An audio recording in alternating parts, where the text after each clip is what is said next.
that the benefits of Tai Chi and Qigong for health and well-being for our communities require greater promotion and instructors who operate within a profession with professional status.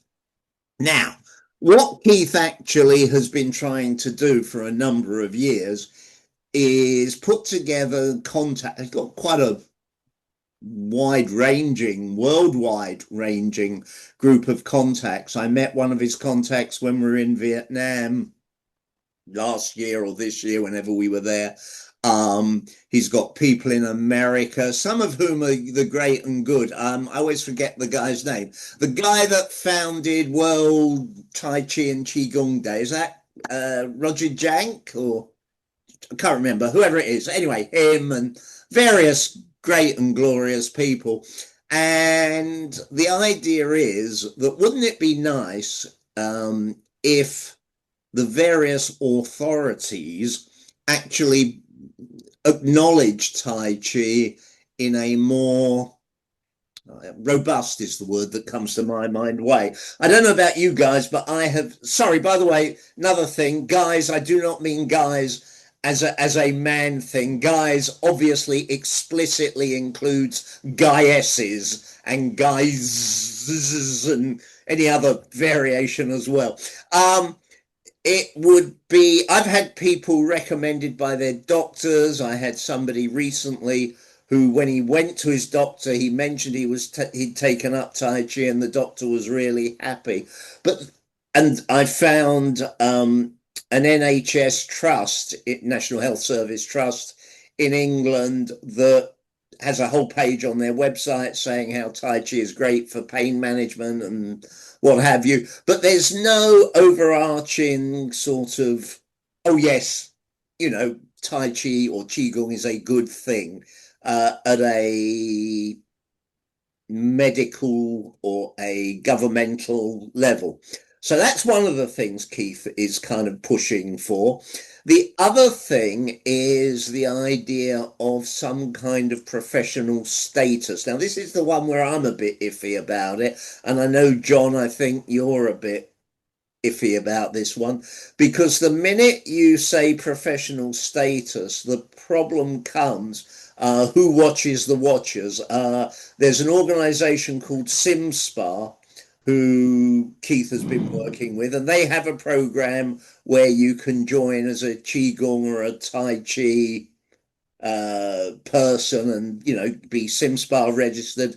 And I sent off my 30 quid and I filled in all the details of the fact that I've been teaching for whatever it is, 40 years, and I hold a degree that I got as a full-time university student in martial arts and sports psychology, and I've done this and I've done that and I've done this. And they basically turned around and said, no, if you want to be a member, you've got to go to Fred down the road, and Fred down the road will run a course, and once you've paid him money, and that's like, I thought, no. Now that may change. I know Keith's been talking to SimSpa more, and that may change, but I'm not totally convinced that a professional qualification for Tai Chi people is the way to go. I am convinced that it would be really nice if governments and medical bodies would promote Tai Chi and Tai Chi instructors in a more,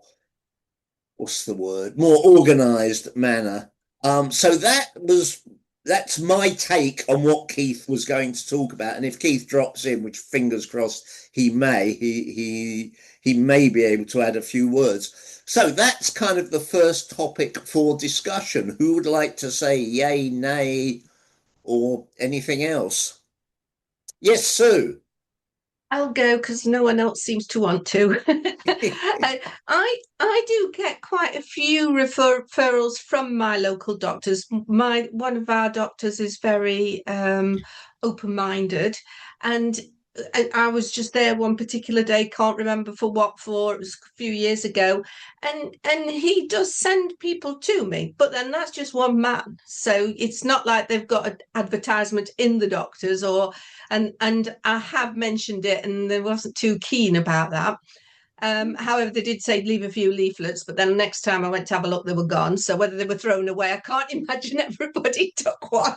But anyway, um, my I think for me it's very difficult because Tai each different people think that Tai Chi is just Tai Chi. They don't realize there's lots of different types, and for instance, I do the long form. At the moment I am actually starting a class at the end of January because I'm going on holiday at the beginning, at the end of January, and that's going to be short forms for people who can't manage to stand on one leg, who need to have that, they just need to be able to move their bodies particularly, and not be too difficult. So yes, that's something that I'm going to be looking into. Well, I'm going to do it. However, I'm just thinking about the simp spa. For me, I don't want to go down that path.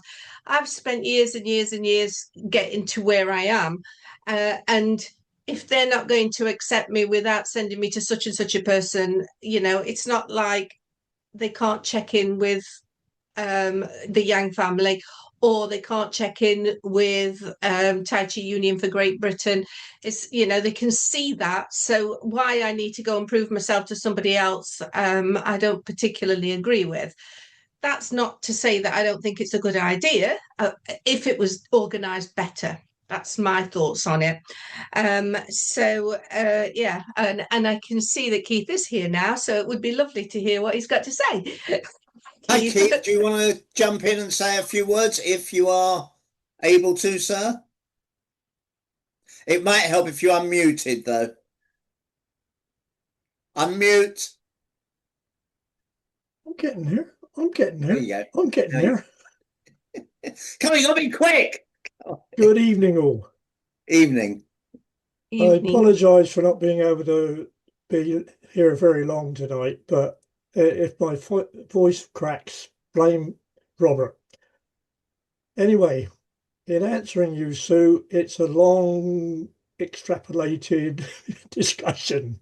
I've been working on this, I suppose, for the best part of 9 years now, just following a path. It started off as a very small kernel and has now gone past the walnut stage and is up to the coconut stage.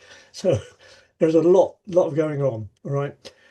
The points that I would like just to offer for you to maybe consider is, Robert and I have chatted about this.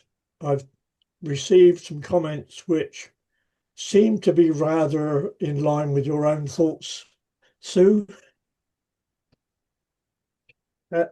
And I do my best to actually answer them if I can without being too controversial. Is that what I'd like to offer for you to discuss when I leave in a few minutes is, I'm only talking about Tai Chi and Qigong for health and well-being. I will not get drawn into anything to do with martial arts. I'm not that way inclined. However, I believe there is a tremendous opportunity for martial arts to guide us in some of the methods, not necessarily the forms, but the methods that we can use for health and well-being. So that I endeavour to see that. And coming from an engineering base, I recognise that most things need a profession. Plumbers, electricians, bricklayers, anything else. And I'm a great believer that Tai Chi for health and well-being, particularly here in the UK, is to be a profession, thereby actually recognising the skills that you've all spent many hundreds of hours in learning to become leaders in your own areas or generally nationally. So that's the first point, making it a profession. Then we have the question of who is going to qualify for being in that profession. Are we going to see the instruction like, I don't know, 4 years, 10 years of an apprenticeship? I don't know. There's so many people out there that can tell us what quantifies as somebody in that profession as a qualified instructor. So I see that we need professional status. And I clicked on just as you mentioned the word SimSpa. I just got that. I didn't get anything else. I just heard the word SimSpa and I went, wee, it's being talked about. Now, excuse me, more tests this week, Robert. The focus I have is from that engineering status where quality assurance, standards, evidence was available, all right? I don't have academic qualifications. I have experience of traveling around the world, settling problems, and being professional. Hopefully, that sets me in a position where I can suggest, initiate activities, but what is required from all of us now, because those of us involved in things such as this format, many other discussion groups, world leaders, is where is the actual evidence that proves that certain Tai Chi against certain medical challenges is provable. Not, oh, we know that's good. There's 20 reports out on that. I'm not interested in reports. I'm interested in the actions and the conclusions on that. All right. Equally along that, how do you identify it as being financially beneficial?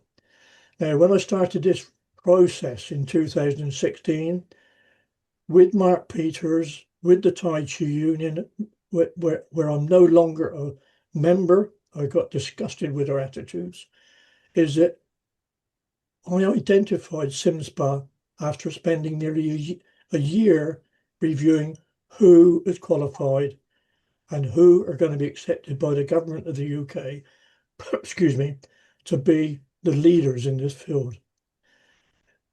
I have no doubt that SimSpa will be the number one go-to place when the government finally accepts recognized, adaptable, balanced Tai Chi and Qigong for health and well-being. On an international basis, that is covered in Australia, International Committee, or the Americans as well. So I have a belief, and I've had a discussion with a certain person who organized this format, because I said, what do we focus on? I would like us to focus initially on the English activities. I have meetings scheduled with SimSpa, with Mark Peters, who's been a long advocate of mine. So Tai Chi and Qigong for health and well-being, not martial arts. Make it a profession. That's my ambition. Professional status is required. Equally, we need evidence.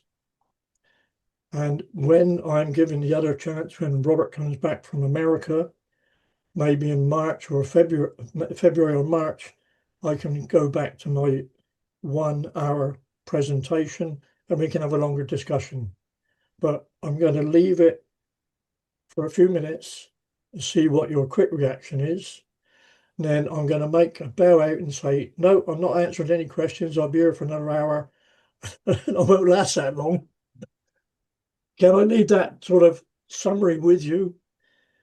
Profession, professional status, and scientific and financial evidence. Sorry to hear Ryan you're Cook unwell, doesn't look very Keith. happy there. He's not very sympathetic to my cough. All right, I'll leave it to you to discuss. Thank you very much. No, thank you, Keith. So, who wants to jump in on that? Hi, Robert. Yes, Robert. Yeah, well, I keep thinking about all the things that have become mainstream. Meditation. You pay a certain amount of money for a mantra. a thing you say again and again and again, which has nothing to do with meditation. I see what's happened to medicine, where doctors can't even say what they think. They, at least here in the United States, they can't mention vitamins. My wife fractured 2 vertebrae, and I asked the orthopedic surgeon, is there anything she should take, any vitamins, minerals? And he said no. What about vitamin D? So many people are deficient in it. A huge amount of people are deficient. My wife takes it regularly. And what about calcium? No answer, no answer. They can't even talk about it. When we live, I don't know how it is in the UK, probably similar. We live in a capitalistic society. Everything is money. Everything gets taken over. So right now, medicine is a corporate deal. There are very few doctors that have their own practice and can say what they want and do things the way they want to do. In a corporate setting, a doctor has to follow every single rule. This is what would happen. We see what happened with yoga. It's a complete teaching, but no, it's not now. It's just a bunch of exercises. It has nothing to do with the spiritual part of it. That when I studied it, there was no movement. It was all just meditation and teaching the principles of yoga and how to adapt them to your life. Tai Chi, once it gets taken over and there are standards, they'll get stricter and stricter. You have to do the watered down version that everyone else does, that is considered to be the correct version. The way I teach, I would stop. That's why I stopped teaching physics, or tutoring physics now that I'm retired. That's why I stopped math. It's totally watered down now. The United States is like 27th in the world. Vietnam is better than the United States in math, history, etc. Everything becomes more and more watered down the more structured it is, and the more the corporate mentality and the worrying about liability and how can you make the most money out of it, or how can we suppress it if it's a challenge to our money-making abilities. And that's what you see. And I see it in so many areas, and I'm happy to just teach a small number of students and have them develop and contribute what I can to those who are interested, and not see it become so mainstream that it's totally watered down. Anybody else want to? Or yes, John first, then Sue. Just to agree with everything Robert said, I'm Keith probably knows I'm totally anti-SimSpa. When I was with the Tai Chi Union, which I'm not anymore, I was one of the people who argued strongly against it. And in fact, Keith was sitting and I was sitting next to each other at the last physical AGM at Bethnal Green when he was presenting it. But it's that kind of thing. I think just waters down what we do. In the end, somebody's telling you how you're supposed to teach it when there are lots of different ways. Mike Yuan last meeting, everything he was talking about would go out of the window. So yeah, I'm very much with Robert in thinking that we really don't need this. Sue, you're up next, girl. Hey, I also agree with Robert and John. I think I believe that it will become more like a dance, and I think a lot of the feeling and a lot of the emotion and a lot of the spiritual side, and even to an extent, there's a lot of Taoist behind it, and the way you live your life and how you carry on in in everything you do all fits into Tai Chi, in my opinion. I know some people just turn up, my students just turn up and do Tai Chi, and they're not even interested in what yin and yang means, but that doesn't stop me teaching it to them. And I think it's really important that it doesn't get watered down. It's really, and it's not only that, but I think it's important that each person, each individual, Tai Chi should meet them and Qigong should meet them where they're at. It shouldn't be that you've got to do it in a specific way exactly. And I know, yeah, okay, I do teach Yang Family, and Yang Family is a set style, but I also do say, work with your body. It's got to feel good. It's got to feel great. You've got to feel that flow inside you when you're doing the form, and that's everything. So yeah, I totally agree that, although I wouldn't say that I'm dead against SIMSPA, I would just really need to know a hell of a lot more about it before I'd be jumping in. Let's put it that way. John, I see you want to come back in. I was only going to say, largely to agree with Sue, that I tell my students that the Tai Chi that they do is theirs. It's not mine. It's not any particular master's.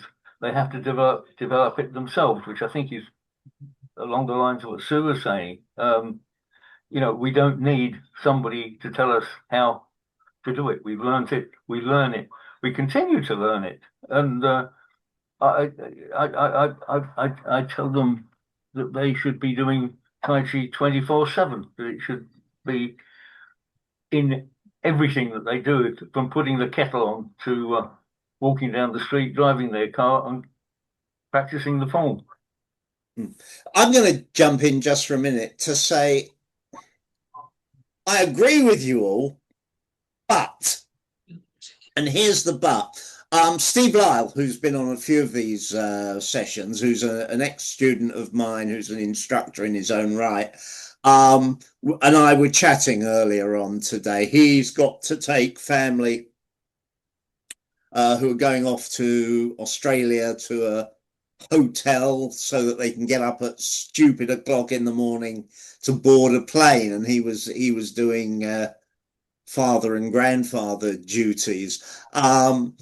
And we were chatting about students that we have who have reported significant health benefits from doing Tai Chi. Now, this is not scientific evidence. And the thing I always say to my students and to anybody is, you have to accept the fact that when you come to Tai Chi, if you weren't doing anything before, just the fact that you're doing something is beneficial. And if you come to Tai Chi expecting your arthritis, your whatever, to get better, then you also, the effects can be attributed to the Tai Chi that you're doing, but they can also be influenced by the placebo effect, which we know is a real thing. So on one hand, Tai Chi may or may not be great for health, but on the other hand, for a lot of people, it certainly seems to be. Now, if a shorter, the 24 is a good example. The 24 is not the 108 that Sue teaches. But if the 24 can benefit people, and if people can teach that fairly simply after going on a 3-month course, maybe Tai Chi watered down for the masses is not necessarily a bad thing. I'll come back to you in a minute, John, but I think Keith is grinding his teeth, wanting to say something. No. If I grind them, they come out. Well, I'm just about to leave, so I'm delighted that I've managed to raise this, because without debate, there is no outcomes, and I look for outcomes. I am convinced, and forgive me, I hold people like Robert, John, Sue, and everybody else I talk to in the highest regards. My view is that in the UK, we have 12 million, and I repeat that, 12 million over 65s. Over 65s. What percentage of those could benefit from Tai Chi, and how do we attack it? Or do we just sit back? No, Sue, I'm going in a moment.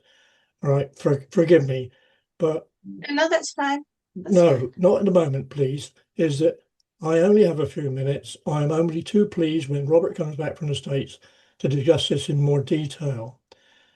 My views are my views. Your views are your views. Maybe we have a collection of thoughts here which could find an answer. I'm involved in getting solutions. I'm not looking for arguments. I'm not looking for somebody to say, Keith, you don't have the experience. I'm not looking for somebody who criticizes Fred because he does this or does that, or Sue does this or does that. What I'm interested in, what is it we can offer to a large percentage of those 12 million, nearly 20% of the UK population. Add them up between you, 2, 4, 6, 8, 9. All right. Multiply that by your number of your students, and you'll find there is a great big gap between what you know, what you have, and what there is out there that people require. I go back to Robert quickly. Robert, the Japanese, when I first saw them in 1969, why did they all have bow legs? Because they didn't have enough sunlight or D. What was it you said? Vitamin D. All right. I don't have enough B12. So my balance is between keeping reasonably healthy and taking the B12 when they say every 3 months. Ladies and gentlemen, I do apologize for the sore throat. I do apologize again for not being able to share an hour with you, but I want to thank Robert for setting this all up, and for all of you that you've not kicked me off yet. Sue, Okay, Keith. I think you and I need to talk direct. Okay, thank you Yeah, very much anytime. indeed. I'd like that, anytime. Thank you. Okay, Bye Keith. for now. I hope you get better soon. Thank you very much. Bye. Bye. So, I was just going to agree with Keith, actually, that the majority of my students are over 65. You know, that was really all I was going to say. yeah. I think he's got a valid point, though, isn't it? I mean, if I've got, I don't know, less than 100, slightly less than 100 students. John, I know you want to come in. How many students have you got at the moment, John? Ish. 8. Sue, how many? 50, 60. Yeah, I mean, let's be honest. If there are 12 million people out there who, not all of them would want to do Tai Chi, not all of them would benefit from it. But let's just say there was 1 million people or 3 million people or whatever the number is that would benefit from it. Are there enough Tai Chi teachers? I can't even say it. Are there enough Tai Chi teachers in the UK? Come to America in a minute. I mean, I'm going to Long Beach. I fly out on Thursday to spend Christmas with my second son out in America. In Long Beach, in California, there are relatively few Tai Chi teachers. I'm actually going up to see one in Santa Barbara while I'm out there. But you know, there are a lot of people in America too, and I suspect it's the same thing.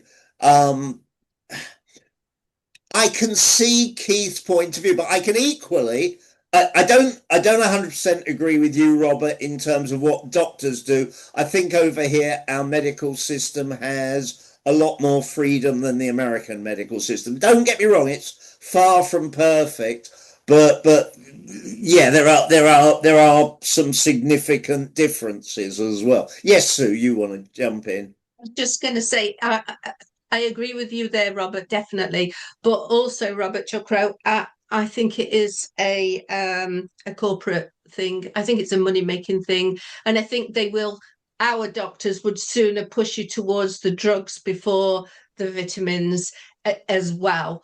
I'm not saying that they're not way on our side, or maybe a quarter on our side, but there is definitely a massive gap where maybe other things. I'll tell you a quick little story. It could go on for longer, but I got bit underneath my armpit by a spider picking vegetables because we've got an allotment. I don't know if you know what allotment is, Robert, but it's like an area of ground where we grow vegetables and fruit. And it was during lockdown. It was when and I didn't want to get jabbed. I didn't want to have the vaccine. My choice, not because I'm a conspiracy theorist, because I believe that through what I do, I can heal myself. So I did everything I could think of, aloe vera, any plant I could get, and I just kept putting it on. In the end, I thought, no, this isn't going to work. I'm going to have to go to the hospital because it's now really massive. When I got to the hospital, they booked me down to go into theatre and have it looked at because it looked that bad. When they did a blood test, they come back and sat the anaesthetist came and sat down next to me and says, "Could you please tell me what you've done?"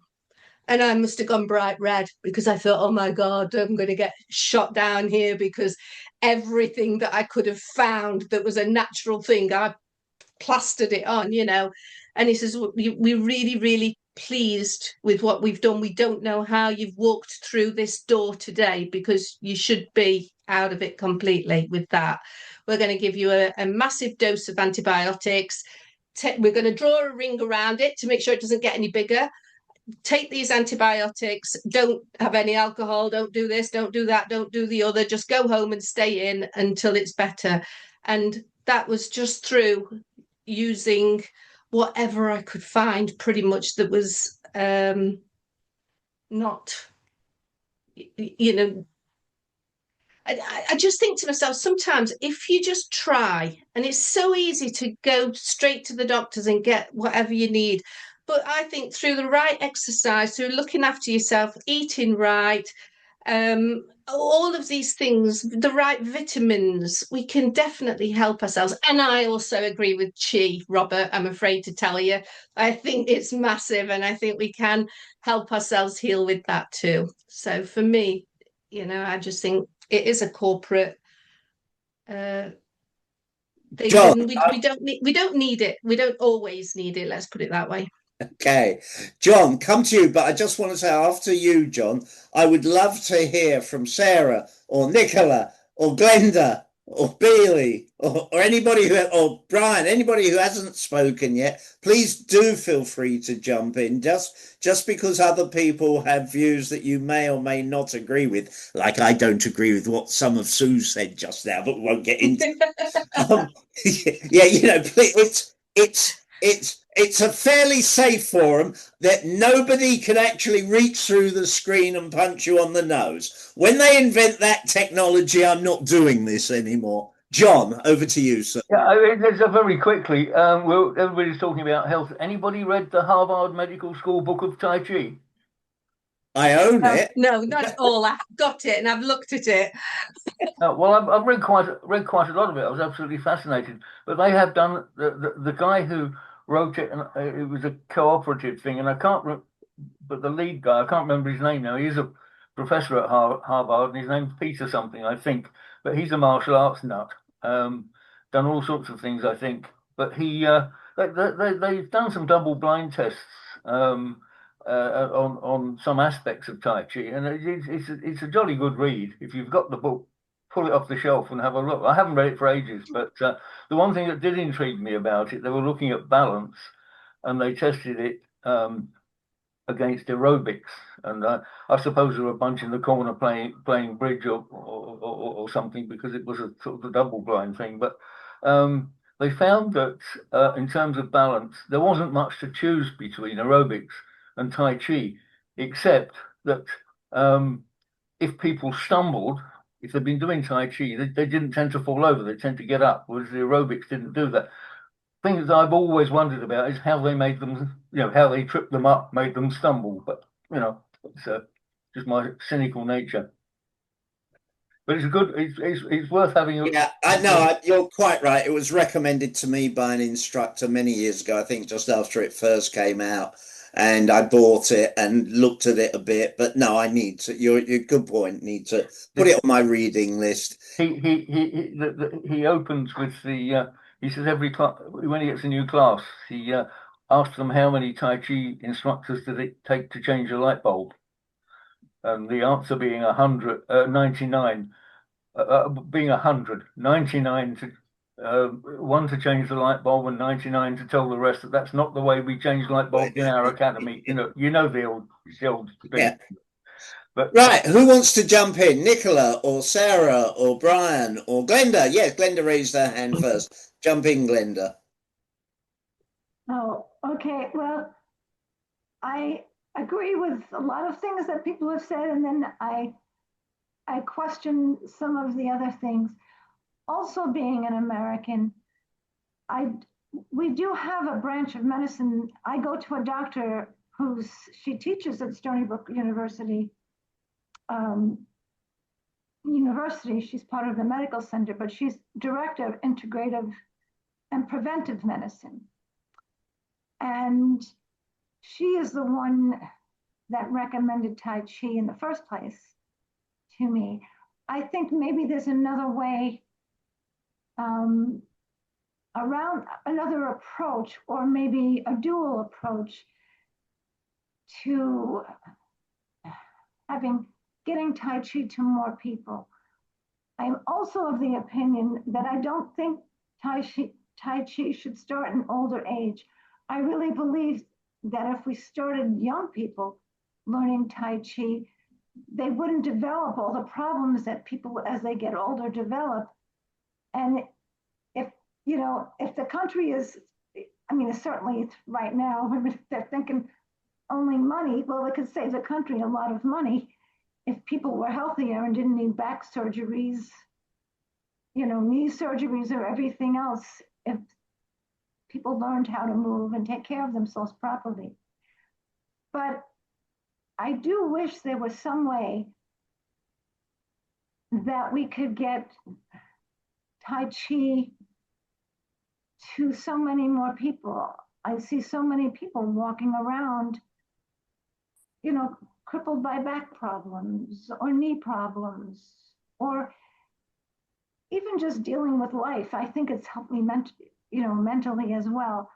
So and my son actually studied when he was going to university. I'm pretty sure he took a class with with the author of that book in Harvard, because I remember he called me very excitedly to tell me that it was wonderful that I was studying Tai Chi because of all the things and all the benefits they had learned from it.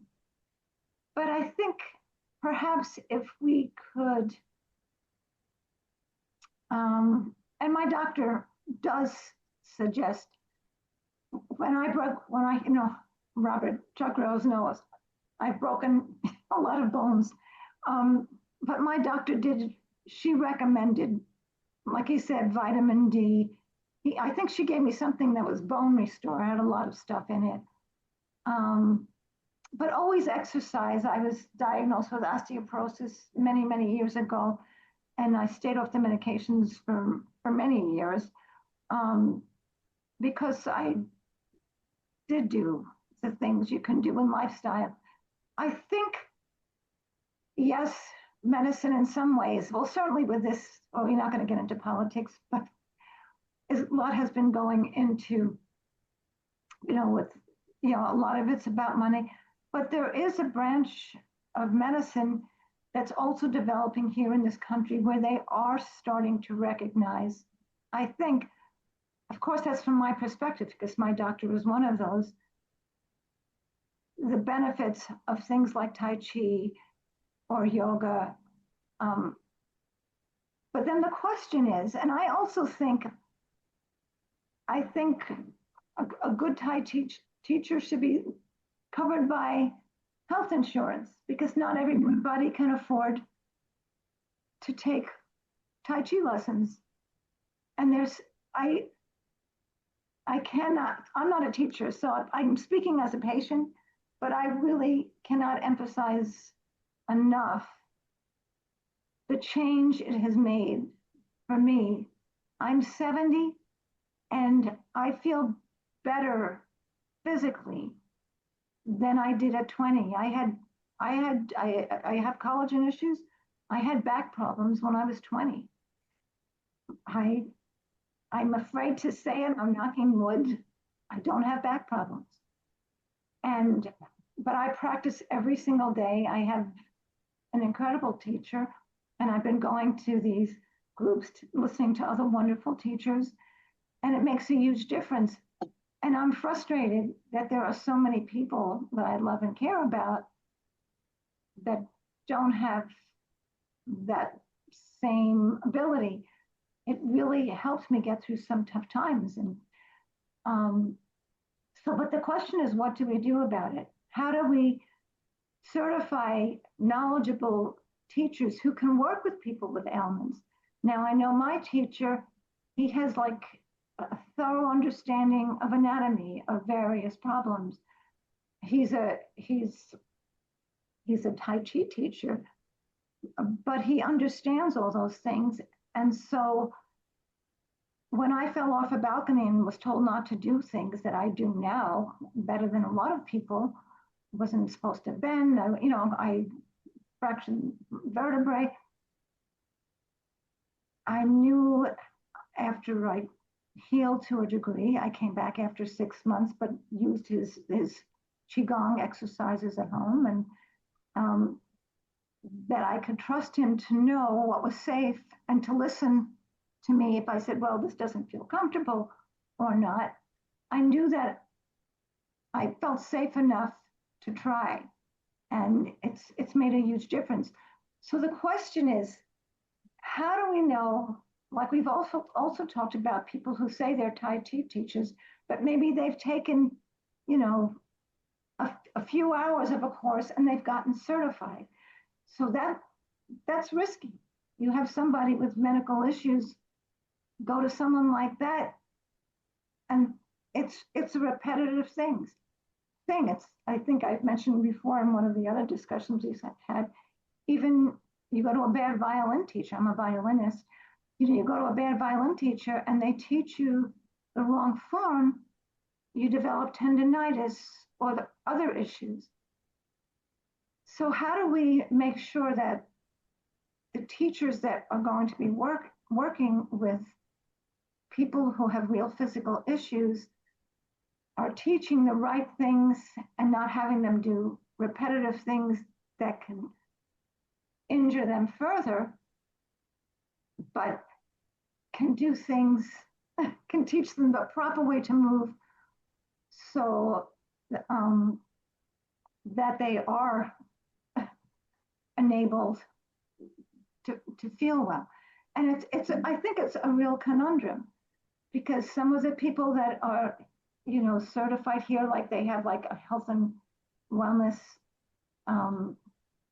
center, and you have to have a certain thing.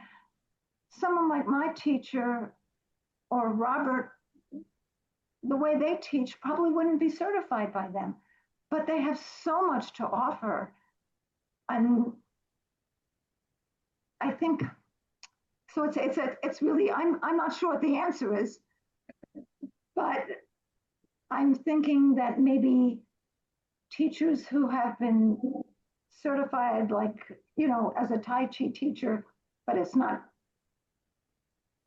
we don't say they're professionals, just within the Tai Chi community, they say maybe they have to have maybe there should be other requirements if they're going to work within the health community, an understanding of certain injuries or of anatomy.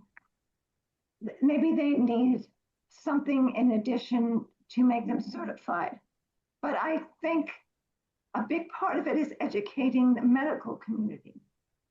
I think doctors and the medical community really need to understand the difference this makes. It's not a small thing, and I can guarantee you, I'm a really logical and practical person. It's not the placebo effect. It just really isn't, because it's shown up in my exams. I was supposed to have what they call a chronic vertebral fracture, which means that it didn't heal. And when I went for my osteoporosis check, I asked them to check for it, and it was gone.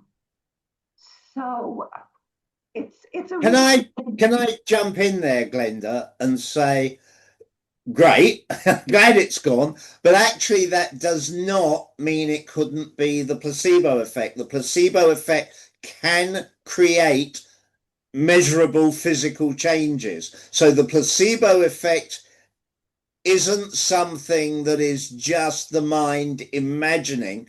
The story I always tell is going to an optician, and there are exercises you can do. If you don't want to wear glasses, you can do eye exercises, so you don't have to wear glasses. And this optician was telling me about a patient of his who had done these exercises, and he didn't need glasses anymore. He would regularly walk headfirst into a lamppost, but he swore he didn't need. So that is not the placebo effect. That is just allowing your imagination to overcome reality. But it is possible for the mind to cure the body. And that is what fundamentally the placebo effect is. The thing that you raised that was very interesting to me just then was you were talking about, should a Tai Chi instructor who wants to teach under whatever this health banner might be, would they need some kind of an anatomy or medical Physiology and anatomy. something?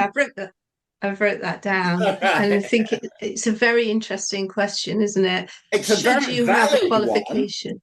Yeah, I mean, I always say, I mean, I forget when I'm teaching, I forget what bits of the body are called. You know, things like hands, I'll call them feet, or elbows, I'll call them ankles. I mean, I'm just terrible. And I always say, when I did my degree, we did a semester on anatomy, and I passed the test at the end. And I think what my brain did was it went, oh yeah, you've passed that now, you don't need it anymore. But it is definitely the case that if Tai Chi is going to be prescribed as a medical beneficial thing in a big way, then yes, there would have to be some rules and regulations. The other thing, of course, which I think most Tai Chi teachers do, is it's obviously important for Tai Chi teachers to have personal indemnity insurance. You know, I think that might become more of a thing if you were teaching for health. I think the other thing, and this is something that I think Keith has mentioned to me, is what you need to do is you need to make a financial case that can be submitted to government, who is, you've got your health system, and Robert talks about it being, you know, a capitalist thing and money and private, and yeah, all of that is true. But above that sits government. And if you could say to government, hey, look, if we had this program, the Chinese did a thing, didn't they, years and years ago, where they trained people to be sort of low-level medics and then sent them out into the community because they didn't have enough fully qualified doctors, and they sent people out to be like little doctors. And I mean, I went to see a nurse recently, and I can't remember what kind of nurse she is, but she's a nurse who doesn't just put a bandage on. She can diagnose and she can prescribe, and so different layers. The reason for those different layers is for cost cutting. But in the same way, if the government said, oh, you know what? If we had Tai Chi in every school, which I think would be phenomenal, if we had Tai Chi in every school, over a 10-year period, our health cost to the country in terms of direct costs, things like, you know, the medicines that we prescribe, which are not paid technically at point. Any medication I need, and this applies to several of the people here, I get for free. Yay, because I paid taxes. Any treatment I need, I get free. Yay, because I paid taxes. But it still has a cost attached to it. Somebody is paying for that.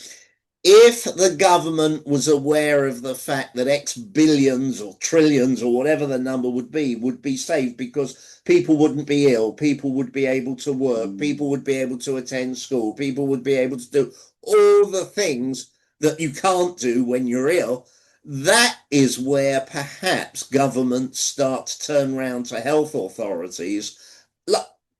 Smoking is a good example. Smoking had a huge commercial interest, and that huge commercial interest did everything they could to prevent legislation. But eventually, quite a substantial degree of legislation in this country came into play. So, I don't know, I'm going to shut up. Who wants to talk? I just wanted to Yes, jump in. Nicola. Oh, Sorry. sorry. That's okay. Sarah here. Sarah first, then Nicola. Yes. Oh, that's okay. Yep. Just a quick question, or just I think I agree. Well, actually, I think it's been a very good discussion, and I think I agree with almost everybody. Well, to a certain extent, because I think I know where Keith was coming from in terms of making Tai Chi more accessible. And I think, like what Sue said, I agree, how to accommodate or cater to needs of different people coming to learn Tai Chi for different reasons, maybe health, maybe more the spiritual aspect of it. I think, I just wanted to go back to maybe a philosophical or historical question. What is Tai Chi? Tai Chi is, as Robert said, it's not just like yoga. Yoga has been simplified or dumbed down, whatever word you can use to describe how it has developed from something that is pretty much spiritual and, well, with movement. It's like movement meditation, and then gradually it's become a series of movements mostly, and it's good for health. But what is Tai Chi really? It could just be a series of movements. So we take out the spiritual side of it, or the internal exploration part of it. And another thing is Tai Chi means to relax or to work to relax. And I don't know how it's in a way compatible with, I think a lot of the regulations these days in modern society are driven by fear. Like the fear of doing damage to another person or doing damage to myself, I don't know. But yeah, so I think in a deeper sense, I just feel that there's something not really, they don't really match up in a way, the standardization and also the nature of Tai Chi. Yeah, it could be just a big question that I'm just asking myself, really. And on a practical level, I have seen, not just here, but elsewhere, or just maybe around the world, how a lot of standardization has helped to ensure, or they might have helped reduce the number of accidents happening. But at the same time, also, there is also a lot of the sense of, for example, I'm just giving examples from, well, my partner works at a college, and over the years, he has seen how a lot of students don't know what to do if they are not given any instructions. They don't know what to do. They don't have the sense of exploring the world, which I think probably my generation and the previous generations have, which is just explore, and you make mistakes and then learn from the mistakes. A lot of the younger generations now, because of the formal education, I think I can't really pinpoint any cause and effect. I don't have the scientific evidence for that. It's just too big a topic to have that cause and effect evidence for. But a lot of the younger people are now anxious about so many things, partly because of how they grow up expecting that instructions or very well defined teaching from others, or I don't know. Yeah, it's just my observation as a previous lecturer as well.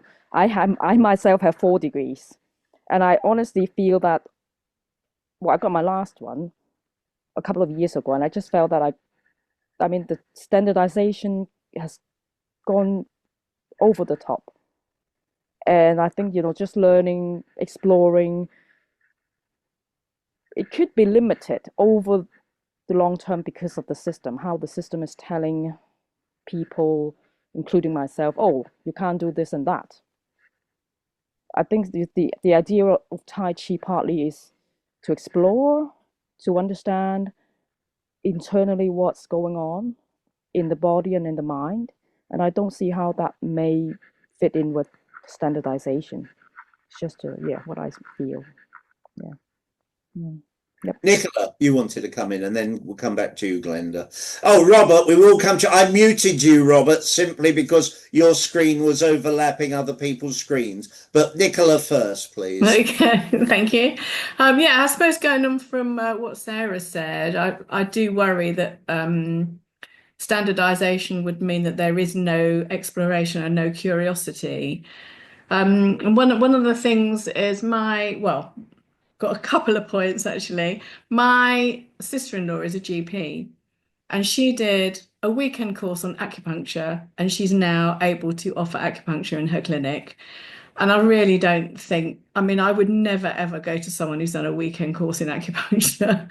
And I just feel like if we go down this standardized line of Tai Chi, you're missing, I think it was what Sue called the essence of Tai Chi, which is what we would be teaching as a more traditional Tai Chi teacher with years and years of experience.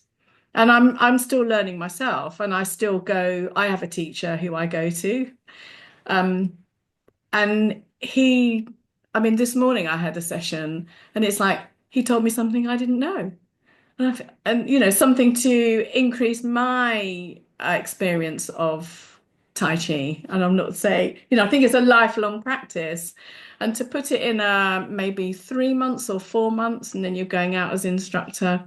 It doesn't feel right to me. But at the same time, what Keith is saying, how do we bring the benefits of what we know from not just physically, but further, mental well-being as well, that so many of my students talk about. So how do people find us and, people who are going to maybe teach a little bit more of the essence, the internal work, the spiritual side of it, as well as just the physical benefits. So in terms of like physical benefits, I had a student who had a motorbike accident and broke his pelvis. And as soon as he was able to stand, he started doing gentle Qigong type work and, a little bit of form work. And he healed within such a short period of time. The medical profession were like gobsmacked, but not interested enough to find out what he'd done. And then I myself broke my 5th metatarsal. I know, very trendy, but I broke a 5th metatarsal. And when I went for my 3-week follow-up after my x-ray, I was healed. And what had I done? I'd just done Qigong Tai Chi. And I hadn't worn the boot. And I definitely didn't get into a cast, but I was just using integrated natural body movement, using my body naturally.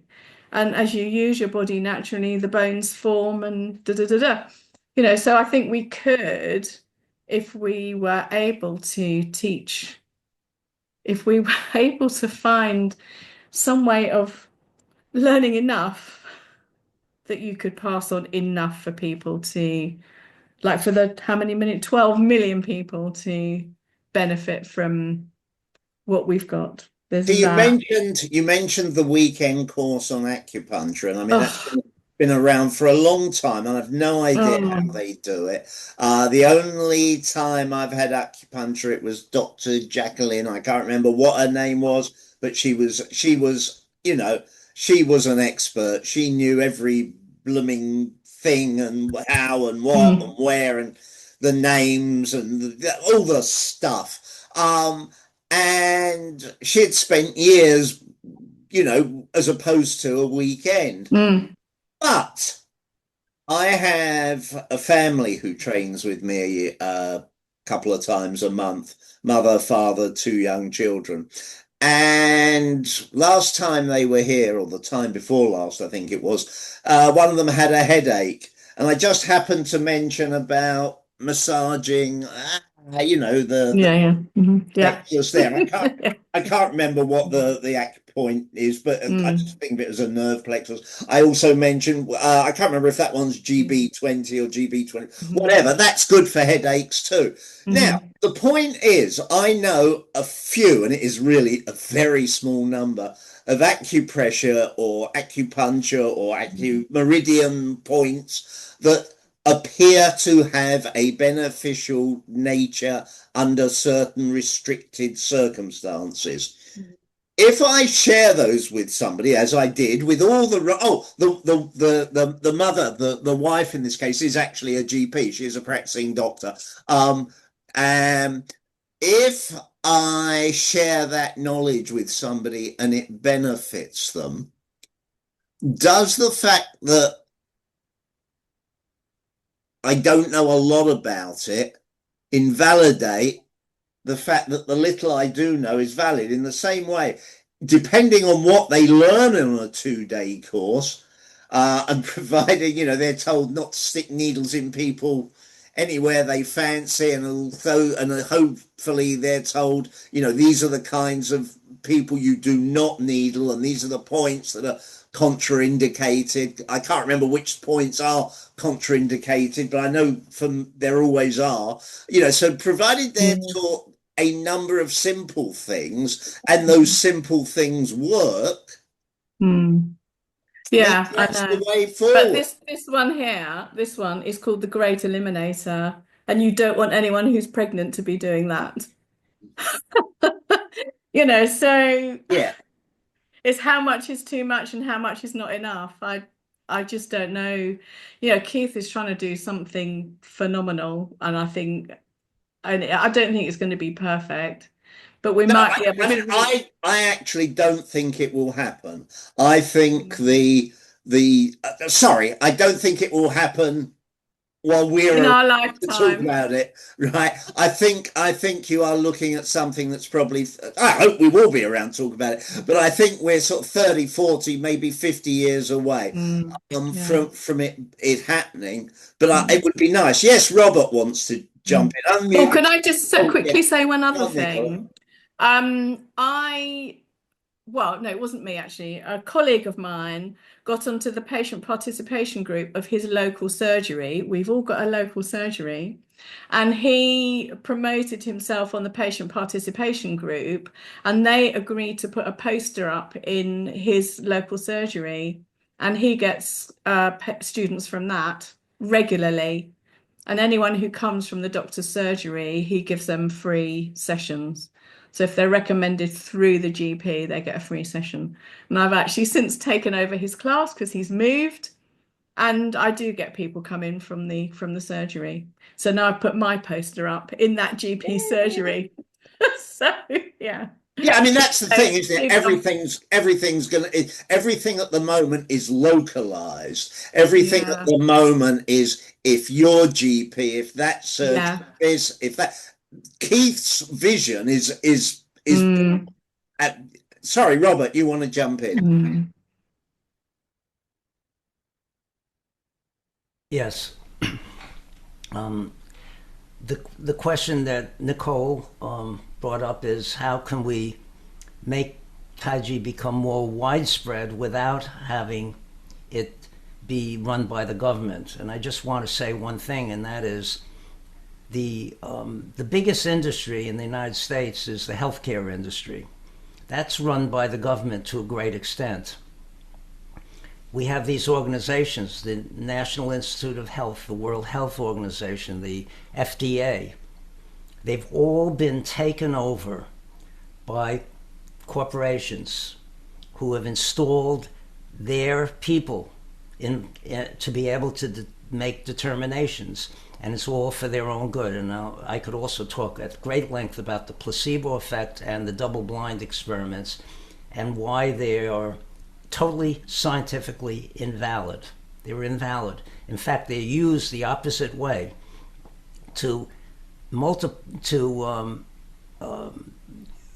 capitalize on the side effects to make people have to then take more drugs to mitigate the side effects from each drug that they're taking. So they'll start with a very inexpensive drug like blood pressure medicine. Then there are all these side effects, and then it mushrooms, and now they're making money. And it's only a small number of corporations that are involved in making these drugs. But I could go on, I could give a presentation for an hour on this, but I won't. The thing I wanted to say is the way everything always has, the knowledge has always been among a small number of people. And sometimes it's the case that the government suppresses the knowledge. In other cases, the people have the knowledge, either don't have the skill to teach it or give it out, or they don't want to. But the real thing is that most people are not interested. They're just not interested, even when you show it to them. So the doctor prescribes, go to Tai Chi. They come once or twice, and then that's the end of it. I've never seen anybody come who was told by a doctor to come to my classes, and I've been teaching for over 50 years, who stayed. Not one person. And it's usually only a couple of weeks that they stay. So they're not interested, and or closed-minded or brainwashed from all the advertising. So the way that I see of promulgating Tai Chi, and I'm very interested in doing it because if I have to come back to another body, which this body is way past its expiration date, I'll be 89 in a couple of weeks, so I don't know how many years I have left. If I come back to another body, I want Tai Chi to be there for me, and not this watered down stuff that I see. I want the real thing that I've been exposed to, the kind of teachers that I've been exposed to. And they're very few. They're very few. They're not easy to find. And so what I'm doing is I'm putting out on YouTube as many videos as I can about things that I know that I see others don't understand or haven't thought about sufficiently, and try to clarify it and help them to get it much more quickly. I have about 180 something videos now on YouTube. Writing books. Those are the ways you can get to people. And since I've been putting up those videos, I've gotten a number of people from all over the world, all different countries, on my Zoom classes, some of them are teachers, some of them, not only are they teachers, but their teacher comes, and their students come. And so that I think is the way to do it, to do everything you can to spread it in the ways that we have. We have a lot of ways, and not have to have the government come in and take it over and then dilute it down. You see what happened in China when they did that. You see the 24 form, what that looks like, how they've taken away the essence of it. When you see those movements and you know how the long form works, and see the evolution of the philosophy, of the concepts, of the essence of what it is. You can see these people who came up with that thought about that so much. They were geniuses. They were literally geniuses and thought about that. That's been taken away. That's just. Can I jump in there? Fragment of what Tai Chi should be, the 24 form. Can I jump in there? Because surely I know you were a student of Chen Manqing. Let me just finish my thought. Absolutely be applied to what he did? Wait, hold on. Let me just finish my thought, and that is sure. that when I watch people doing the 24 form, what they're doing, they're very skilled. These people win the contests, etc. but it's acrobatics. It's almost acrobatics. It's just for show. It's not, doesn't have the essence of Tai Chi in it, and most of it has been totally removed. I mean, I could talk about that at length, but I didn't hear what you had said. Say that again, Robert. Yeah, sorry. There's two things. One, I totally agree.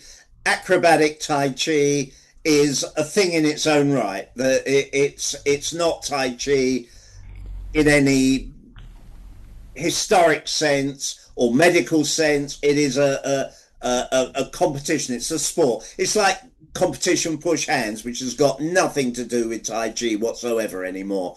Good fun if you like doing it, but nothing to it. But what I was saying was, in the same way that you can say, well, the 24 is watered down, was that not exactly what was said about Chen Manqing's form? That the 37 form was a watered down form. So it's not, I think, whether the form is watered down or not that matters. I would suggest the question is a watered down form still a lot better than no form at all? That would be my yes. Sue wants Absolutely. to jump in. Absolutely. No, I agree. You mentioned Chen Wenqing. When you watch my classmates, the few that are still alive, and their students, and the students of them doing Tai Chi, to me it looks like worse than the 24 form, to me. That was just a form that he created to spread Tai Chi. It wasn't a form that he created to do Tai Chi and to grow from it. It wasn't that. He saved that for his disciples and some of the original students. But what we got, those of us who came in a few years later than Chen Wenqing came to America, got a watered-down version that is very, very missing in the ingredients of Tai Chi, and people are still doing it, and it's very popular, and it's, to me, the same thing as the 24 form. So you wanted to jump in. Maybe worse, because they regarded Chen Wenqing as God, and it became a cult. Sue, your turn, sir. So, I'm sorry, that's my first teacher. I was with him for 5 years. Yeah, no, I realize that. That's why and he still comes to me in dreams and gives me things. But many times he's come to me over. That's amazing, Robert. But I have to say that because it's true. That is, that it is really cool to have that, and to be able to teach what you've learned, and to be able to carry that spirit along with you and leave it there for others after you. And as you said, if you believe in another life afterwards, hopefully you'll land back in that spot and you'll be teaching yourself. How great would that be? That's like the worst thing that can happen, isn't it? Because you know how it is when you try and teach your own children, sort of thing. So if you were teaching yourself, you'd be like, oh, it's a load of nonsense, I'm going to go and do it this way. By the way, I saw Russell King came in. Russell, if you would like to come and say hi, you would be most welcome. If you have any thoughts on what we've been talking about, you would be most welcome. Otherwise, no, just carry on what I was just going to say before. Yes, I was just speaking to Robert. We talk a lot about watered down, and I think what we ought to just really think about, or what is quite important, is something that Glenda mentioned earlier. Well, I think a few people have mentioned it, but specifically remember Glenda mentioning it. And for things like osteoporosis, and for things like balance, and to help people with ailments and illnesses, and going back down that path, I think correct body posture and correct body alignment is really important. And just being able to carry themselves correctly, and be able to in my opinion, when students walk through the door, they're not going to tell you everything that's wrong with them, or very, very rarely they do anyway. But I always say to them, look, all I want at the end of this session is that you go away feeling the same or better. if you feel any worse, you need to talk to me because you've done something wrong. You need to speak to me. So if you haven't got the guts to speak to me here right now, then send me a text, a messenger, a WhatsApp, or whatever, email. Just talk to me, and then I'll address it to the class, not to you, in which case then we can sort it out as a group.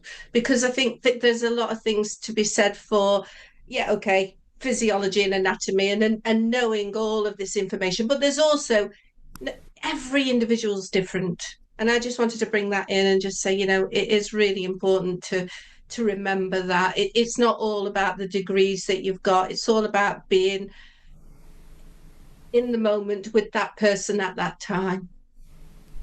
Well, I mean, that brings basically that brings psychology into it, which of course is also absolutely valid. Are we at a stage where we should put this to bed and wait for a couple of months till Keith comes back, or has anybody got? Because we can move on to another topic. Or do you want to stay with it? Quick show of hands, if you would like to stay with what we are doing now, put your thumbs up. If you would like to move on to another topic, put your thumb sideways. There you go.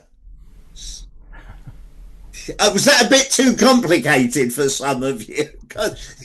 Oh my God, what have I let myself in for? Okay, sod it, I'm the bloody host. I'm gonna be what's the word, draconian. Move on. Yeah, let's move on. Right, okay, so who's got something non-related to what we've been talking about, unrelated to what we've been talking about, but that they would like to discuss as a group? Do you want to talk about Shen, Robert? Because you did put that on your email. Okay, not Shen. What I said on my email, because Qi. Sorry, Qi. Yeah. Yes. Oh, by the way, I was thinking before. It's gone now. I was thinking before of a song which was like it was like a Christmas carol or something, where I was trying to put Tai Chi related words into it. If it comes back to me, I'll sing you a bar or two. So the thing I wanted to talk about was what I would call Qi awareness. And as I said, as many of you know, I am a Qi disbeliever, in the sense that I am far from convinced, or completely unconvinced on a good day, that there is a thing called Qi in the same way that there is a thing called penknife, or there is a thing called oxygen. I do not see any evidence for a thing that is specifically called Qi. However, Qi awareness, to me, is a different thing, or it's the same thing but differently. Qi awareness is when I'm doing Tai Chi, or after I've done Tai Chi, there are physical, mental sensations and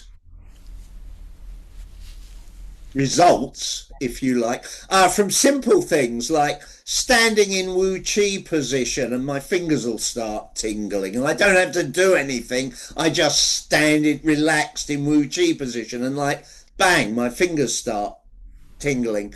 Now, there is probably a biological, mechanical reason for that, but for me, that is the nearest I can get to Qi awareness in my brain. What I want to know is what other people consider Qi or Qi awareness. Before you jump in, Robert, I just want to particularly say, Brian, Russell or Billy, if you want to jump in, please do, because you haven't had a shout. No, Robert, it's all yours, sir. Yeah, I've thought about this since I started Tai Chi, and everyone was talking about Qi, and I was a non-believer to a greater extent, I think, than you are. I just knew they don't know what they're talking about. And I still feel they didn't know what they were talking about. They're just throwing around the catchword. But Qi, in my view, is the following. I saw a video on protists, which are one-celled animals. They don't have a nervous system. They don't have muscles. They don't have eyes, ears, anything like that. They're just one cell. And they swim around in water, and they get caught in something, they wriggle out, they go in one direction, and then they decide to go in another direction. They catch prey. They seem to be sentient, meaning they have a consciousness, of probably a very rudimentary consciousness. That's what I think from watching the movements. Can I prove it? No, but I think it. And then I said to myself, we are composed, those were the first kinds of life. We are composed of cells just like that. We have 30 trillion cells or more in our bodies. Well, trillion I guess an American trillion. I don't know. I'm not sure what a British trillion is, but it's a lot. I guess a trillion in America would be, well, let's not get into that. But it's a lot of cells, and over the evolutionary period of billions of years, cells more and more grouped together and became specialized. So I go on the assumption that every one of the cells of my body is aware to some extent of its purpose, wants to stay alive. By keeping me alive, me being the body I'm in, it will keep itself alive, because when I die, it'll die. Those cells will die. If I commit suicide, I'm committing murder, 30 million trillion murders. So I say to myself, they know what they're doing. You injure yourself, it heals. They know how to reproduce, how to improve all the things in your body. And how do they communicate with each other? I don't know, but I think it's electricity is one of the elements. And I can feel that. I know what electricity feels like. So when I, again, similarly stand in Wuji or lie in my bed, I'm feeling that electricity throughout my body. And I feel that that's what they meant by Qi, because it had to be something they would feel, otherwise how could they talk about it? That there was this thing going on in the body.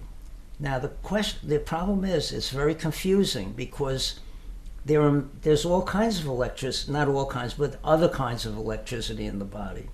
We have electricity that occurs through movement. It's called piezoelectricity. That is, if you press on something in your body, if you stretch it, if you rub it, if you jostle it, if you tap it, that's going to create electricity. Piezo means press in Greek.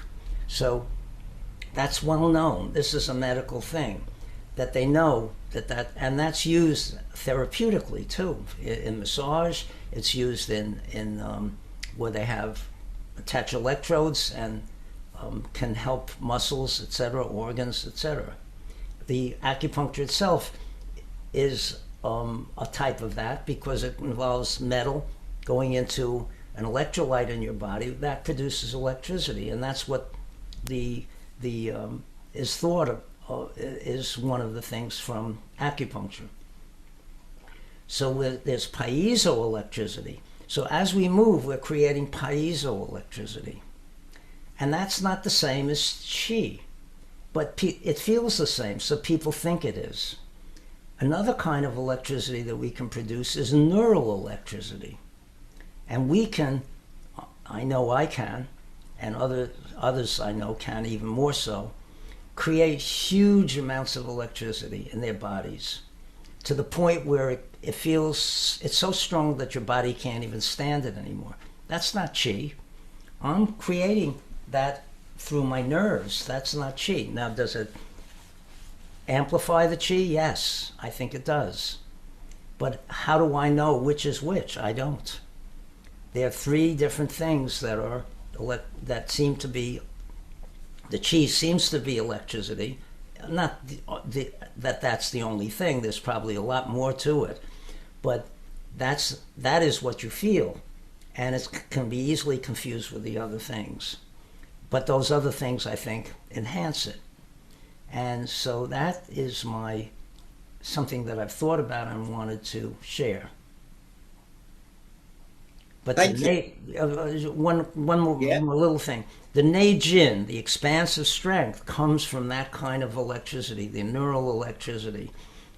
In my view, interacting with the water to expand it, gellify it, and that helps with the movement, which is another thing that I could go into in detail, but I won't.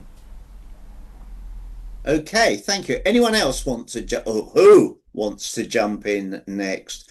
Brian, did I see you or not wanting? No, don't look so scared. You look like a rabbit in the headlights there. You don't have to. I won't come along and live in the house next door, honest. Bring your property prices down. I won't do that. Wouldn't that be wicked if you could do that? I don't like him. I'm going to go and live next door. Anybody? Who else? Come on, somebody. Billy, what about you, sir? Nicola, any thoughts? I can say something if you like. Oh, Brian just beat Billy there by a whisker. Carry on, Brian. Mentioning no names, a teacher asked our class once, ages ago, what chi was, and several people said energy. And then he said, well, then he gave a list of reasons why chi wasn't energy. And everybody was looking at each other, and afterwards we all said, but then he went on to describe different forms of energy. So I think chi can include a lot of things in the way that energy includes a lot of things. Oh dear.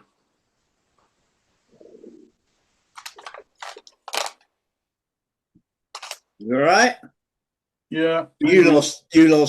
We've still got a picture of you, so don't do anything disgusting. Right. Hopefully I'm back. Yeah. You never went away. It was all right. Yeah, I was on battery and it oh dear. It told me off. So I've plugged in there. And so I've come to a more expansive view of chi, that it's a useful word to encompass lots of things that are rather complicated to explain, and I don't have the time to explain them. But you can get the understanding from using that word chi. Yeah, I understand what you mean. Yes. Sue, were you? Oh no, Billy. Sorry, Billy. Hello. No, you're shaking your head. Sir. You can't appear magically like Gandalf and then not say anything. That's because you. Sorry. I'm reading Lord of the Rings. Ignore anything I say about Lord of the Rings. That's because you called my name. You woke me up. I'm sorry. It was like. I mean, this whole discussion on everything from the beginning to now, for me, is way over here. Okay, way beyond my understanding. It's like something that it's like when I first got into Tai, and I like the way Robert says Tai Chi, not Tai Chi. Okay, so there's a pronunciation there that's even different from what. Which everybody uses Tai Chi as the standard word, but Robert goes Tai Chi, and I think that's more pronounced than what it should be. Does it mean anything different? I'm not sure, but anyway, I don't know. When I went to study with Master Yo at the Tai Chi Forum, I mean, none of this ever came across to my mind about that's what I was going to be involved in. It was just a form of exercise that I thought would be good for various reasons, because why I went. A lot of people go, it's a good question when you ask people, why you here? Your first time at Tai Chi. They want to know, what brought you to Tai Chi? And probably 90% of it, probably about health.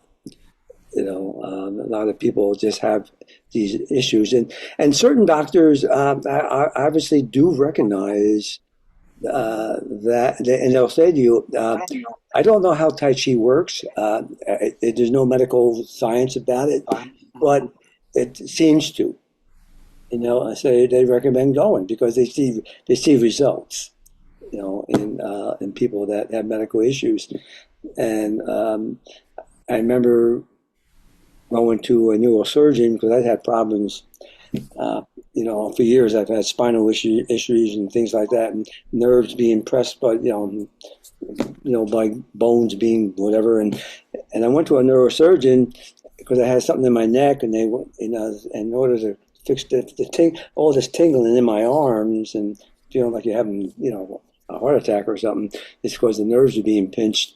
And he did all the MRIs and all that stuff. First thing he said, and this is the guy who's the head of neurology. He's the head of this, and it's this neural thing. And he says, if I were you, I would go and do something like Tai Chi or yoga first. Okay, this guy's a surgeon. Okay, and I looked at him and I said, he says because I don't know how that works. He says, but it seems to. And he says, and if it doesn't, you can pay me now or pay me later. That kind of thing. So here I am getting all these tests done, and then I get a guy. So but maybe he obviously did a good thing for me. So I decided not to have that surgery done, and then started to do Tai Chi, and so. I know when I went to the farm, and Master Joe, the first question he asked me, why are you here? And the reason I was there was because of extreme anxiety disorder. So it was something that I had suffered for since I can remember. And I told him what my symptoms were and all that stuff. And he says, no problem, we fix. I'm thinking, okay, all my doctors can't do anything, and he says, no problem, we fix, But then it dawned on me that he meant that means I have to do something too. Okay, that was really so what he gave me basically was a breathing exercise and a down to the end abdomen exercise to do. Which was basically about really the basis of pre-birth breathing, really what it was. And because I had real problems with acid reflux and that thing, it really was on medication with that. And he shows me how to do this. And he says, you go home and you do this every day, morning, night, for a month, and then we'll go, we'll talk, and I'm thinking, this is all he wants me to do. I don't know. I went home and told my wife. I don't know. I don't think this guy really knows what he's doing. Good. So I didn't know Master Joe. That this the first time I ever heard of him. And I practiced it because I didn't want to be on medication, and like everybody says, sometimes medication is necessary, but sometimes it's not. And it depends on, the reason and stuff. So I started doing it, and how he showed me, and he used to use the word pull your abdomen in, pull your abdomen out, and exercise the abdomen. And then later on, I'll show you how to do the breathing with it. I started to realize that my acid reflux stopped. I just stopped. I didn't. I stopped taking the medicine to see him, and it just stopped. And I'm thinking, I have no clue what. Everybody talks about chi, everybody talks about this, everybody talks about that. I have no clue what it was. I didn't look at it as any kind of magical thing. It was just something about body mechanics. Something worked. And when I went to see my doctor on the routine, he asked how the acid reflux was. I said, I don't have it anymore. So and I said, he said, you stopped taking the medicine? I says, yeah. He says, well, what are you doing? And I told him, I says, well, I took off some Tai Chi. And he goes, I told him, that's my new pill. It's kind of, that's what I told him. And he said, well, he said, just keep doing it. Just keep doing it. So some doctors they may not understand it, but they don't deny the results. Some of them, they'll agree. So, but I don't know how to define the word chi, or even if it exists. My teacher never used to say, he used to say that, yin and yang. You got yin and yang, you got yin, you got yang. They're both considered a form of energy. And in his opinion, he says it's all about energy. That's it, nothing else. So that made me think about more about, well, maybe, because we all look at Tai Chi as the ultimate, but maybe it's not. Maybe there's things out in nature that are just as equal, and then we don't know how to tap into that same source. And what do you call the energies of nature? Do you call it chi, or do you call it what do you call the winds? What do you call the fires? What do you call the earth? All these things we all give it names. So like I say, for me, it's I don't have any real understanding of this. I mean, Robert talks about not wanting to come back and unless he comes into this body where he can go into where he left off and really know where all the doing Tai Chi. Robert knows my story. I remember not even wanting to be born, so I don't even want to go there, and I had to come here, and it's real for me. A lot of people say you can't do that, but I know what I know about that, and in fact, and I don't know what I saw, so here I am, so whatever, but you're in associations with a lot of good people, that you at least get an understanding of everybody's views, and it helps because no one has all the answers. Everybody has a part of the answer, and so my thing about this whole thing is, you practice what you've been taught, you do it well, and don't think you're a medical doctor. Okay, you're not. You're doing just for whatever reasons, and if somebody if somebody in your class is having medical issues, I mean, you can't answer those. You got to send him to someone that does. You can't say, well, if you do this will be better for you. You do this, just that'll be better for you. You don't really know that. One of the things that Keith sent me, and I think we sent it out to everybody, was a thing where he's involved with a group, and it's complementary and alternative medicine. And I immediately said to him, oh, I don't mind the complementary bit, but I am absolutely against the idea of alternative medicine, where you say to somebody, do not go to the doctor, only take bee pollen or something. If you say go to the doctor and take bee pollen, then I have no problem with that. Yes, Nicola, that you wanted to jump in on that. So I was just going to say that I think we're in danger of trying to intellectualize something that we've probably all experienced, and just because we can't measure it or find words for it doesn't mean to say it doesn't exist.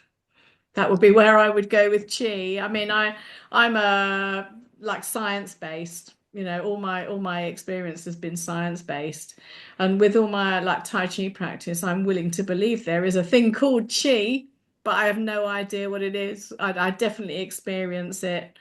I can feel that my energy is much more expanded after Tai Chi.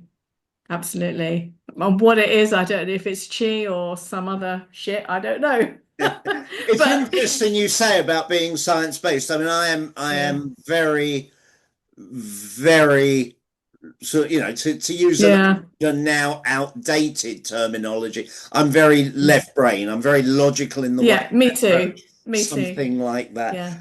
Yeah. Which But is the why I say experience. now that it's an outdated modality, because there's now evidence that left brain and right brain isn't as separate as it was once sold to us. So on one hand, I mean, I totally agree with you. I mean, I can't remember if it's attributed to Bruce Lee or somebody, but there's an old quote, something about fundamentally, it's not the mechanism that's important, it's the results. And for anything to do with health, absolutely 100%. If you are suffering from any medical condition and you go to see Fred down the road or Dr. Joan or whoever, if the result of whatever their intervention is, yes, Robert, you've got a headache, stand on one leg and whistle Dixie. If standing on one leg and whistling Dixie, which you actually probably don't want to hear me do, if that cures it, the only thing that's of interest is that it was cured. And so if if utilizing a concept that somebody names chi works for them, I don't have a problem with it for them at all. All I want to know, just because of the way I'm wired up, is, yeah, but what is it? Because too many people attribute things to chi that I'm not comfortable with. The whole Lin Con Jing, the idea of moving people, I'll wiggle my fingers and you'll fall over. And I've trained with people that do that, and I've trained with people that don't. But once it goes, there is a point at which I am willing to accept things that are not immediately understandable, and then there is a point beyond which, for me, where I just kind of go, no, get thee behind me, Satan. And there's that expression. Oh, sorry. Sorry, go on, Nicola. Sorry. I was just going to say there's that expression, isn't it? I think it's Shakespeare, isn't it? There are more things in heaven and earth, Horatio. Da da da da. Yeah. I'm kind of getting to that place now. Yeah. Yeah, I'm aware of that. I just it doesn't stop me wanting the answers. I think that's the point for me. Fair enough. Yeah. And then just one other thing with like the Wu Hao that I the family style that I teach, as well as learning the martial side of Wu Hao, we also have to do a healing modality of some sort. So we all of us instructors have some kind of healing modality as well. Sorry, who do you train under? Wu Hao. It's Wu style Hao family. It's a bit weird. Right. The only thing I know about that, I did some of that on a 2-day course with Alex Dong earlier this year. I think he taught a Wu Hao form, which was interesting. Yes, sorry, Robert. Yeah, I watched a video a few years ago. This person was fluent in Chinese and English, totally fluent in both. And he went through over 100 different meanings of the word qi. One of them was farting, another one was anger. I don't remember the others, but they were all different. It could mean anything. And of course, when it was started to be used, they didn't know about electricity, they didn't know physics, they didn't know a lot of things. And so it also could be used for something you don't know what it is. Being grounded in science as academically, I refuse to use the word qi for things in Tai Chi. I think it's misused. I think it's overused. I think they took it over and they say yi, li. Oh no, it's yi, qi, li, meaning you have the intention, the idea. That creates the qi. And then the qi creates the movement. And well, just because it rhymes they all have the same tones. That's a nice thing to say, but is it really true? I don't think it has any meaning at all. I really don't. I don't use the word chi. I don't use it when I speak to students. I might, if they ask me about it, I'll say things similar to what I said earlier. But I think it's a wrong concept for Tai Chi. For Chinese medicine, traditional Chinese medicine, it's the root of that. And they've mapped it out. They know they can anesthetize a person with it, so they can do an operation, and the person is talking while they're all opened up. They're still talking and they're seeing what the doctors are doing. There's communication. They can put a needle in a certain spot and see the organ move. They can use it on animals. The animals don't believe in chi. They have no idea of any of that, but it works on them. So I think for traditional Chinese medicine, it's fine. That is their conceptual framework. It works very well. It does things that Western medicine can't do. It's not just acupuncture, it's also the herbs too. But for Tai Chi, I don't even want to talk about Qi. I don't even talk about it. I think it's a dead end. And all it's doing is saying to the person, just practice it for 10 years and maybe you'll get it. The Qi will do it. Yeah, right. How about giving us directions? I watched a video on how to make scrambled eggs in a stainless steel pan without any sticking. And the guy went into how to heat the pan, the order in which you put in the different ingredients, and he showed it was just like amazing, like a beyond Teflon. And that's the way it should be with Tai Chi.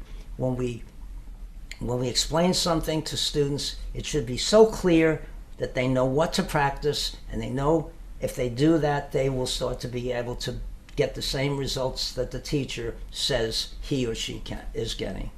And that's missing from Tai Chi, and that to me is the goal, to be able to do that. And once that's done and more people get it, it'll spread naturally. But it's not going to spread to say, we'll do this for 10 years and maybe you'll get it. You know, it's like the monkeys on the typewriters. Eventually they'll write a sentence, but by then the universe has ended by that time. That's not the way it should work. And I see that with people who they've been doing Tai Chi longer than I have, and they know nothing. They may know a lot of words and a lot of concepts and quote this and quote that, but when you watch their movements, you see they don't know what they're doing. They don't have a clue. Thank you for that, Robert. I like that. That was wisdom from the great Robert Chakra, and I don't mean that condescendingly. I mean that honestly. Wow. Yeah. Yeah, I know that. I'm great. I know that. Yeah, you're fantastic. I mean, you know, between you and me, really, does the world need any other intellectuals? Or with you as the intellectual and me as the court jester, perhaps. Anyway, I think maybe, unless anybody else wants to jump in, I think maybe we will wind it up. Is that okay with everybody? Or